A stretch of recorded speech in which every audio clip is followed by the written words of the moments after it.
எனக்கு சமீபத்தில ஒரு அம்மா ஒரு 40 வயசு, 45 வயசு இருக்கும். அந்த அம்மா வந்து என்கிட்ட எக்ஸ்பீரியன்ஸ் ஷேர் பண்ணிக்கிட்டாங்க. அவங்களுக்கு தொடர்ந்து ஒரு வயிற்று வலி. ஒரு 2, 3 நாளாவா இருக்காம். காலையில போய் ஒரு இன்ஜெக்ஷன் போடுறாங்க, சரியாகல. மதியம் இன்ஜெக்ஷன் போடுறாங்க, சரியாகுது. இந்த தொடர்ந்து வயித்து வலி வந்து அவஸ்தைப்பட்டுக்கிட்டே இருந்தாங்க. சரி டாக்டர் அதுக்குன்னு ஒரு ஸ்பெஷலிஸ்ட் டாக்டர் போய் எல்லாம் பண்ணலாம். ஆனா வயித்து வலி ரொம்ப வந்துகிட்டே இருக்கு.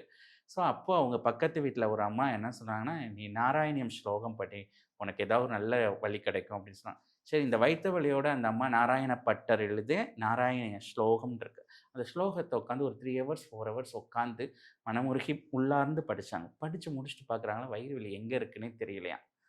இந்த வயிறு வலி எப்படி போச்சு? என்ன மேஜிக் நடந்துச்சு? நம்மனால யூகிக்க முடியுமா? யூகிக்க முடியாது. ஆனா, அங்க அற்புதம் நிகழ்ந்துச்சு. அப்ப அது எப்படி நிகழ்ந்துச்சு? அந்த மந்திரத்தோட சக்தி.